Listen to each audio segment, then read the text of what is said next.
Hi Varun, ఐపీఎల్లోని RCB కనీవిని ఎరగని విజయం అయితే నమోదు చేసుకుంది. ఈ విజయంతో ఆర్సీబీ క్వాలిఫైర్ 1లో కూడా అడుగుపెట్టింది. నిజంగా ఐపీఎల్లో ఎప్పుడు కూడా ఆర్సీబీ ఇంత పెద్ద టార్గెట్ని చేసి గెలిచిన దాఖలు ఎక్కడా లేవు. ఎప్పుడూ 2010లో 204 భారీ టార్గెట్ని చేసి గెలిచింది. ఆ తర్వాత ఎప్పుడు కూడా 228 టార్గెట్ని అయితే చేసి గెలవడం మనమైతే చూడలేదు. కానీ ఈ మ్యాచ్లో ఇంత పెద్ద భారీ టార్గెట్ని 8 బంతులు మిగిలిండగానే ఛేదించింది. నిజంగా ఈ టార్గెట్ ఛేదించడంలో జితేష్ శర్మ యొక్క పాత్ర ఎంతైనా ఉంది. ఎంతైనా ఉండడంగా జితేష్ శర్మ ఒంటి చేత మ్యాచ్ గెలిపించాడని చెప్పుకోవచ్చు. జితేష్ శర్మతో పాటు విరాట్ కోహ్లీ కూడా ఎంత గొప్ప క్లాసీ ఇన్నింగ్స్ ఆడాడంటే ఈ ఐపీఎల్ సీజన్లోనే 8 హాఫ్ సెంచరీ కొట్టిన ప్లేయర్గా అయితే ఉన్నారు. అలాగే ఓవరాల్గా ఐపీఎల్లో చూసుకున్న ఎక్కువ హాఫ్ సెంచరీ కొట్టిన ప్లేయర్గా కూడా విరాట్ కోహ్లీ నిలిచారు ఈ మ్యాచ్తో. ఈ మ్యాచ్లో ప్రతి ఒక్కరి నుంచి కూడా చాలా మంచి పెర్ఫార్మెన్స్ వచ్చింది. అటు చూసుకుంటే మయాంక్ అగర్వాల్ కూడా మంచి స్ట్రైక్ రేట్తో బ్యాటింగ్ చేశారు. ఈ మ్యాచ్లో అయితే ఆర్సీబీ మంచి విజయాన్ని నమోదు చేసుకుంటే వాళ్ళు క్వాలిఫైర్ 1లో అడుగుపెట్టి పంజాబ్తో తలపడిపోతున్నారు. ఈ మ్యాచ్ విషయానికి వస్తే టాస్ గెలిచిన ఆర్సీబీ వాళ్ళు అయితే ఫస్ట్ బౌలింగ్ చేస్తారని నిర్ణయించుకున్నారు. బ్యాటింగ్కి వచ్చిన ఎల్ఎస్జీ వల్ల అయితే ఏడెం మార్క్రమ్ ప్లేస్లో సౌత్ ఆఫ్రికాకి సంబంధించిన మరో ప్లేయర్ని మాథ్యూ ప్రిచ్గెన్ అయితే ఆడించారు. ఈ ప్లేయర్ అయితే 12 బాళ్ళకి 14 రన్స్ మాత్రమే చేశాడు. ఆశించినంత స్థాయిలో రాణించకపోవడం అయితే ఎల్ఎస్జీ కొంచెం బ్యాక్ ఫుట్లోకి వెళ్ళిందని చెప్పుకోవచ్చు. మిచెల్ మార్ష్ కూడా తన ఇన్నింగ్స్ని కొంచెం స్లోగానే ప్రారంభించారు.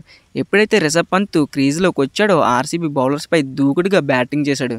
నిజంగా రిషబ్ పంత్ని మనం ఈ సీజన్లో ఎలాంటి రిషబ్ పంత్ని మిస్ అయ్యామో అలాంటి రిషబ్ పంత్ని అందరికీ పరిచయం చేశాడు. ఒక్కొక్క బాల్ కొడుతూ ఉంటే భయ్య ప్రతి ఒక్కరూ ఎంజాయ్ చేసి ఉంటారు. నిజంగా ఆర్సీబీ ఫ్యాన్స్తో పాటు ఎల్ఎస్జీ ఫ్యాన్స్ అందరూ ఎంజాయ్ చేసి ఉంటారు. రిషబ్ పంత్ 6లు 4లు కొడుతూ ఉంటే గ్రౌండ్ ఓరెత్తిపోయింది. నిజంగా రిషబ్ పంత్ ఆడిన యొక్క బ్యాటింగ్కి ఎల్ఎస్జీ చాలా అంటే చాలా పెద్ద భారీ టార్గెట్ని అయితే కొట్టింది. ఇంత పెద్ద భారీ టార్గెట్ కొట్టడంలో రిషబ్ పంత్ పాత్ర ఎంత ఉందో మిచెల్ మార్ష్ పాత్ర కూడా అంతే ఉందని చెప్పుకోవచ్చు. ఎందుకంటే మిచెల్ మార్ష్ కొంచెం స్లోగా ప్రారంభించినప్పటికీ తన ఇన్నింగ్స్ని అయితే చాలా బాగా యాక్సలరేషన్ చేశారు. నిజంగా మిచెల్ మార్ష్ తన ఫామ్ని కంటిన్యూ చేస్తూ ఈ ఐపీఎల్ సీజనే తనకి బెస్ట్ సీజన్ కింద మార్చుకున్నారు. ఓవరాల్గా ఎల్ఎస్జీ చూసుకుంటే 228 భారీ టార్గెట్ని అయితే ఆర్సీబీ ముందు పెట్టింది. ఆర్సీబీ అయితే గతంలో ఎప్పుడు కూడా ఇంత పెద్ద భారీ టార్గెట్ని చేసి గెలిచిన దాఖలు అయితే లేవు. ఆర్సీబీ ఇంత పెద్ద భారీ టార్గెట్ని చేసేసి ప్రాసెస్లో మ్యాచ్ ఓడిపోతారేమో అనుకున్నారు అందరూ. కానీ ఇక్కడ ఆర్సీబీకి ఎలాంటి ప్రారంభం అయితే కావాలో అలాంటి ప్రారంభం అందించారు Philip Salt and Virat Kohli. నిజంగా పవర్ ప్లేలో చాలా అగ్రెసివ్గా బ్యాటింగ్ చేస్తూ 4లతో స్కోర్ బోర్డుని అయితే పరిగెట్టించారు. ఎప్పుడైతే ఫిలిప్ సాల్ట్ వికెట్ కోల్పోయారో ఆ తర్వాత స్కోర్ రేట్ కొంచెం తగ్గుతుందేమో అనుకున్నా. ఆ తర్వాత రజత్ పటిదార్ కూడా వచ్చి అంతే అగ్రెసివ్గా బ్యాటింగ్ చేస్తూ తన వికెట్ కోల్పోయారు. ఆ తర్వాత వచ్చిన లివింగ్స్టోన్ నిజంగా ఆర్సీబీకి సీజన్లో అతను ఒక 20mm రాడ్లా తయారవ్వడు. ఈ మ్యాచ్లో కూడా తను 0కి అవుట్ అయ్యి ఫెవిలియన్కి అయితే చేరాడు. ఆ తర్వాత వచ్చిన మయాంక్ అగర్వాల్ అండ్ విరాట్ కోహ్లీ మధ్యన మంచి పార్ట్నర్షిప్ అయితే బిల్డ్ అవుతుంది. ఇదే సమయంలో విరాట్ కోహ్లీ హాఫ్ సెంచరీ కూడా కంప్లీట్ చేసుకున్నాడు.